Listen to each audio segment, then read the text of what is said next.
Hello friends, we are going to start Domestic Violence Act 2005. अब हमें सबसे पहले इसका पर्पस देखना है. An act to provide for more effective protection of the rights of a woman. कोई भी किसी भी तरह का डोमेस्टिक वायलेंस हो रहा है अगर किसी भी डोमेस्टिक सेटअप में, तो उसको कर्व करने के लिए लेजिस्लेचर ने इस एक्ट को इनैक्ट किया. अब सबसे पहले आप लोग सोच रहे होंगे कि क्या इस तरह का जेंडर बायस्ड एक्ट अलाउड है. तो आर्टिकल 15(3) बोलता है कि प्रोटेक्टिव डिस्क्रिमिनेशन इज अलाउड. अगर कोई भी ऐसा एक्ट इनैक्ट करना है लेजिस्लेचर को जो कि फेवर में हो वुमेन के और चिल्ड्रन के, तो वो बना सकते हैं. अब इस एक्ट में हमें देखना होगा कि कौन कौन पार्टीज है. एग्रीव पर्सन है और रिस्पोंडेंट है. रिस्पोंडेंट जो है आपका 2Q में डिफाइंड है एक्ट के. यहाँ पर लिखा है एनी अडल्ट मेल, लेकिन सुप्रीम कोर्ट ने इस वर्ड को स्ट्रक डाउन कर दिया है in case of Harsora versus Harsora versus Harsora के केस में. क्यों स्ट्रक डाउन कर दिया कि मान लीजिए डोमेस्टिक वायलेंस हो रहा है मदर इन लॉ के थ्रू या फिर सिस्टर इन लॉ के थ्रू, तो इन विमेन को आप कहाँ पर कवर करोगे, है ना. ये किसी और विमेन के थ्रू हो रहा है डोमेस्टिक वायलेंस, तो इन्हें कहाँ कवर करोगे. तो ये जो वर्ड है रिस्पोंडेंट, ये जो है ये जेंडर न्यूट्रल है. ठीक है, यहाँ पे दोनों अलाउड है, मतलब इस वर्ड में मेल भी है फीमेल भी है. अब जो डेफिनेशन है वो बहुत इंपॉर्टेंट है. Shared house hold, domestic relationship and respondent. जो शेयर्ड हाउस होल्ड है ये आपका 2 इसमें डिफाइंड है. जो डोमेस्टिक रिलेशनशिप है ये 2F में डिफाइंड है और रिस्पोंडेंट 2Q में डिफाइंड है. यहाँ पर एक डेफिनेशन और है एग्रीव्ड. ठीक है, एग्रीव पर्सन जो है आपका 2A में डिफाइंड है. हमेशा जो एग्रीव पर्सन होगी वो ओनली विमेन होगी. ठीक है, कोई भी महिला, ओनली अ वुमेन. दूसरा डोमेस्टिक रिलेशनशिप देखते हैं कि डोमेस्टिक रिलेशनशिप क्या होता है. डोमेस्टिक रिलेशनशिप एग्रीव पर्सन और रिस्पोंडेंट कनेक्टेड है एक दूसरे से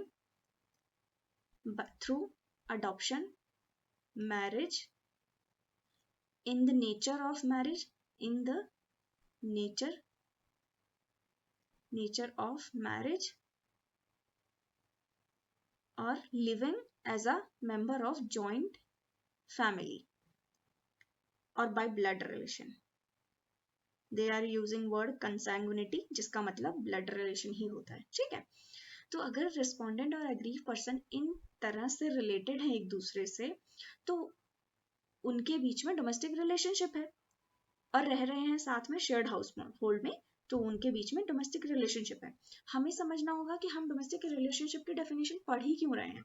हम इसलिए पढ़ रहे हैं कि इस एक्ट को अप्लाई करने के लिए हमें ये दिखाना होगा कि जो दो लोग हैं उनके बीच में डोमेस्टिक रिलेशनशिप एग्जिस्ट करता है, तभी हम इस एक्ट को अप्लाई कर पाएंगे. ठीक है, नेक्स्ट है shared household. Shared household क्या होता है कि aggrieve person and respondent living or has lived at any point of time. मतलब या तो वो दोनों रह रहे हैं साथ में या फिर किसी पॉइंट ऑफ टाइम में रहे थे. किस तरह के घर में, या तो वो घर रेंटेड अकोमोडेशन हो या फिर उस घर में उन दोनों में से कोई एक ओनर हो या दोनों ही ओनर हो, या वो रेंटेड अकोमोडेशन किसी एक के नाम पे हो या दोनों के नाम पे हो, और कनेक्टेड हो इस तरह से कि उनके बीच में डोमेस्टिक रिलेशनशिप है, तो वो शेयर्ड हाउस होल्ड होगा. ठीक है, एग्रीव पर्सन में तो आपको बता दिया कि वुमेन ही होगी. नेक्स्ट अब देखते हैं इसका प्रोसीजर क्या है डोमेस्टिक वायलेंस का. अब मैंने एक ये एग्जांपल लिया है. ठीक है, H&W है. ठीक है, अब यहाँ पर डोमेस्टिक वायलेंस का इंसिडेंट हुआ, तो इस इंसिडेंट की रिपोर्ट कौन कौन मजिस्ट्रेट को दे सकता है. अकॉर्डिंग टू सेक्शन 12 इस इंसिडेंट की रिपोर्ट ये तीनों दे सकते हैं. प्रोटेक्शन ऑफिसर, ठीक है, और ये एनी अदर पर्सन और एग्रीव पर्सन खुद. ठीक है, अब सबसे पहले हमें देखना होगा कि बेयर एक्ट को पढ़ने का तरीका जो होता है, कभी भी कोई भी रिलेटेड चीजें आती हैं साथ में जिनको आप साथ में पढ़ सकते हो. ठीक है, इंटरलिंकिंग कर सकते हो, तो उनको साथ में करके पढ़ना चाहिए. जैसे प्रोटेक्शन ऑफिसर के बारे में कहाँ बात हुई है एक्ट में, सेक्शन 4 में, सेक्शन 8 में, सेक्शन 9 में, सेक्शन 33 में. ठीक है, सेक्शन 4 बोलता है कि कोई भी पर्सन इंफॉर्मेशन दे सकता है डोमेस्टिक वायलेंस की, कि यहाँ पर डोमेस्टिक वायलेंस हो रहा है या लाइकलीहुड है, हो सकता है ना. प्रोटेक्शन ऑफिसर को, और उसके अगेंस्ट कोई भी सिविल और क्रिमिनल लाइबिलिटी अराइज नहीं होगी। 8 में उसके अपॉइंटमेंट के बारे में हो रहा है। अपॉइंटमेंट कौन करेगा? हमेशा स्टेट गवर्नमेंट करेगी प्रोटेक्शन ऑफिसर को का अपॉइंटमेंट, और as far as possible it will be a women. Next है ड्यूटीज। सेक्शन 9 बात करता है duties of protection officer. Duties क्या है कि टू असिस्ट मजिस्ट्रेट, मजिस्ट्रेट को असिस्ट करेगा टू डिस्चार्ज हिज फंक्शंस, और DIR रिपोर्ट बनाएगा। DIR रिपोर्ट मतलब domestic incident report. Domestic incident report वो होती है कि मान लीजिए कोई इंसिडेंट हुआ किसी भी एरिया में, तो उसके बारे में, उस इंसिडेंट के बारे में, वहाँ पे कौन कौन कितने सर्विस प्रोवाइडर हैं, इन सब सारी चीज़ों की वो रिपोर्ट को बना करके मजिस्ट्रेट को देगा। फिर उसके बाद मजिस्ट्रेट अपना काम शुरू करेगा, उस एप्लीकेशन पे काम करना शुरू करेगा। सेक्शन 33 ये बोलता है कि अगर मान लीजिए जो प्रोटेक्शन ऑफिसर उसने अपनी ड्यूटी का ब्रीच करा, कोई भी उसको प्रिस्क्राइब ड्यूटी है उसने नहीं करा, तो उसके लिए पनिशमेंट क्या है? पेनाल्टी उसको लग सकती है अप टू 20,000, और पनिशमेंट कितनी मिल सकती है? Up to 1 year. नेक्स्ट है मजिस्ट्रेट। मजिस्ट्रेट अब क्या करता है? इसमें सेक्शन 12(1) में अगर इसके पास कोई भी एप्लीकेशन आती है, सबसे पहले ये देखना होगा कि इसमें सूट की बात नहीं हो रही है, इसमें एक एप्लीकेशन की बात हो रही है। ना कंप्लेंट की बात बोल रहे हैं ना ही सूट की बात बोल रहे हैं, यहाँ पर एप्लीकेशन है। एप्लीकेशन जैसे ही फाइल होगी तो फर्स्ट डेट ऑफ हियरिंग जो है मजिस्ट्रेट अलाउ करेगा, मतलब उसका फर्स्ट डेट ऑफ हियरिंग को देगा। shall not be beyond 3 days from the date of application। जैसे ही एप्लीकेशन फाइल हुई उसके विदिन 3 days वो फर्स्ट डेट ऑफ हियरिंग दे देगा। अब कह रहे हैं कि he shall dispose of every application within a period of 60 days, मतलब उसको 60 days में ही एप्लीकेशन को पूरा डिस्पोज ऑफ करना पड़ेगा। अब क्या होगा? सेक्शन 13 बोलता है कि service of notice. Magistrate protection officer को बोलेगा कि सर्विस ऑफ नोटिस दे दो टू रेस्पोंडेंट। सेक्शन 14 आपका बोलता है कि काउंसलिंग, मान लीजिए कई बार डोमेस्टिक वायलेंस हुआ और दोनों पार्टीज को लगता है कि भाई काउंसलिंग होनी चाहिए या मजिस्ट्रेट, तो मजिस्ट्रेट क्या करेगा? मजिस्ट्रेट में एट एनी स्टेज अलाउ कर देगा काउंसलिंग के लिए, ठीक है, कि इनके बीच में काउंसलिंग हो जाए, उससे मैटर अगर सुलझ सकता है तो ठीक है, कोई प्रॉब्लम नहीं है।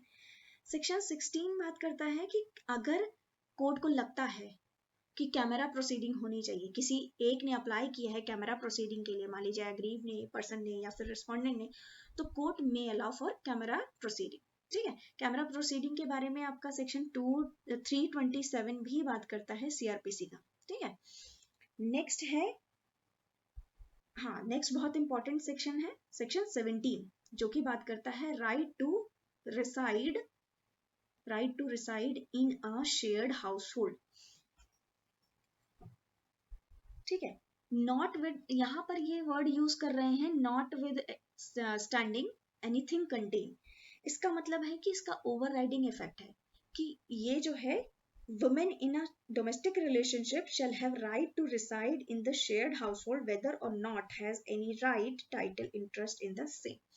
मान लीजिए कि उसके पास इंटरेस्ट नहीं है, वो टाइटल नहीं है, मान लीजिए कोई घर है जिसमें सब रह रहे हैं और उसके पास उस चीज प्रॉपर्टी का राइट और टाइटल नहीं है, तब भी उसको राइट टू रेजिडेंस है, ठीक है, उसको कोई एविक्ट और एक्सक्लूड नहीं कर सकता। नेक्स्ट आता है सेक्शन 23 में लगता है, अगर मान लीजिए कोर्ट को लगता है, मजिस्ट्रेट को लगता है कि भाई एप्लीकेशन पूरा डिस्पोज ऑफ करने में तो बहुत टाइम लगे, तो कोर्ट में अलाउ एक्सपार्टे ऑर्डर एक्सपार्टे ऑर्डर कर सकता है कोर्ट, और इंटरिम ऑर्डर पास कर सकता है, ठीक है, इंटरिम ऑर्डर पास कर सकता है। नेक्स्ट सेक्शन है सेक्शन 25। सेक्शन 25 ये बताता है कि ऑल्टरेशन या ड्यूरेशन जो होगा वो कितना होगा उस ऑर्डर का। तो प्रोटेक्शन ऑर्डर अंडर सेक्शन जो 18 पास होगा, protection order shall be in force till the aggrieved person applies for discharge. मतलब ये बोल रहे हैं कि अगर जो प्रोटेक्शन ऑर्डर पास होता है सेक्शन 18 में, वो कब तक रहेगा? जब तक कि एप्लीकेशन नहीं आती एग्रीव्ड पर्सन से डिस्चार्ज होने की। अब ये सारे फंक्शंस तो मजिस्ट्रेट करेगा जैसे ही एप्लीकेशन उसके पास आती है। ऑर्डर्स क्या क्या पास कर सकता है? सेक्शन 18 में वो प्रोटेक्शन ऑर्डर पास कर सकता है, सेक्शन 19 में रेजिडेंस ऑर्डर पास कर सकता है, सेक्शन 20 में मॉनेटरी रिलीफ दे सकता है, 21 में कस्टडी ऑर्डर देगा और कंपनसेशन ऑर्डर देगा 22 में सेक्शन। अब हमें देखना यह है कि ये ऑर्डर्स हैं क्या, है ना। सबसे पहले तो जैसे ही मान लीजिए कोई एप्लीकेशन आता है, एप्लीकेशन 12(1) में आता है, सेक्शन 12(1) में आएगी, तो कोर्ट क्या करेगा, एक अपॉर्चुनिटी देगा, magistrate will give opportunity to respondent of being heard, मतलब उसको भी दिया जाना चाहिए ना कि उसका पक्ष सुनना जरूरी है, ये प्रिंसिपल ऑफ नेचुरल जस्टिस है, उसको भी टाइम वो मिलना चाहिए, ठीक है। तो उसके बाद क्या करेगा, अगर लगता है कि प्राइमा फेसी केस बन रहा है और डोमेस्टिक वायलेंस हुआ है, तो कोर्ट क्या करेगा, रिस्पोंडेंट को प्रोहिबिट कर देगा, जो एग्री पर्सन का एम्प्लॉयमेंट का एरिया है जहाँ पे वो सर्विस करती है वहां जाने से रोक देगा, और कई सारी चीजें कम, और एनी फर्दर एक्ट जो है कमिट होना है, जैसे डोमेस्टिक वायलेंस का कमिट करने वाला है वो रिस्पोंडेंट, तो उसको प्रोहिबिट कर देगा, इस तरह के ऑर्डर्स पास करेगा। रेजिडेंस ऑर्डर क्या है कि मान लीजिए उसको घर से जो है निकाल दिया है, तो उसके लिए रेजिडेंस ऑर्डर पास करेगा, मतलब जो भी है उसका पोजीशन को डिस्टर्बेंस नहीं होना चाहिए, उसको पोजीशन को डिस्टर्बेंस मतलब जो एग्री पर्सन है उसके पोजीशन को डिस्टर्ब नहीं करेगा, इस तरह का ऑर्डर पास करेगा, ठीक है। और कई बार ऐसा होगा कि रिस्पोंडेंट का कोर्ट ये भी बोल सकता है कि रिमूव हिमसेल्फ, मतलब अपने आप को वहां से हटाओ जहां पर एग्री पर्सन रह रहा है, लेकिन इस तरह का ऑर्डर जो है 19B का जो ये ऑर्डर होगा, ये ऑर्डर जो है 19B में पास होगा कि अपने आप को रिस्पोंडेंट वहां से अलग करे उस शेयर्ड हाउस होल्ड से, ये किसी वुमेन के अगेंस्ट पास नहीं होगा, ठीक है। सेक्शन 20 है मॉनेटरी रिलीफ, मॉनेटरी रिलीफ किस लिए होगा, टू मीट एक्सपेंसेस इनकर्ड और to meet losses suffered by the aggrieved person, जैसे मान लीजिए जॉब छूट गई, उसकी जॉब थी, है ना, तो इस तरह की चीजों के लिए वो मॉनेटरी रिलीफ देगा। अब ये जो रिलीफ है वो फेयर, रीजनेबल एंड एडिक्वेट होना चाहिए, ठीक है। नेक्स्ट है कस्टडी ऑर्डर, ये भी ओवरराइडिंग इफेक्ट है, ठीक है। ये जो कस्टडी ऑर्डर होगा टेम्परेरी होगा, ठीक है, टेम्परेरी ऑर्डर होगा, बाकी जो प्रॉपर कस्टडी का होता है वो आपका हामा में होगा, हिंदू अडॉप्शन मेंटेनेंस एक्ट में। नेक्स्ट है, हाँ एक चीज ये भी देखना होगा कि कस्टडी ऑर्डर में अगर कोर्ट को ये लगता है, मजिस्ट्रेट को ये लगता है कि बच्चों के पास मान लीजिए जो रिस्पोंडेंट है वो विजिट करेगा, तो उससे क्या है हार्मफुल इम्पैक्ट होगा बच्चों पे, तो पैरामाउंट कंसिडरेशन कोर्ट का ये होगा कि उनका चिल्ड्रन का जो है वेलफेयर हो, है ना, तो इसके लिए वो रिफ्यूज भी कर सकता है कस्टडी, उसके लिए मतलब जो रिस्पोंडेंट है बच्चों से मिलने के लिए मना कर सकता है। सेक्शन 22 बात करता है कंपनसेशन ऑर्डर, जो कंपनसेशन ऑर्डर होगा ना ये एक एडिशनल होगा, इन एडिशन ये होगा compensation plus damages for the injuries including mental torture and emotional distress के लिए होगा। अब मान लीजिए कि ये जो रिस्पोंडेंट के अगेंस्ट ये सारे ऑर्डर पास किए गए, इनमें से कोई भी ऑर्डर का वो ब्रीच करता है, ठीक है, ब्रीच करने पे उसको पनिशमेंट कितनी मिलेगी, 1 ईयर की और 20,000 का उसको फाइन लगेगा, ठीक है। और ये जो प्रोटेक्शन ऑफिसर है ये सेक्शन 31 में लिखा है, सेक्शन 31 में कि ये जो होगा पब्लिक सर्वेंट होगा अंडर सेक्शन 21 IPC।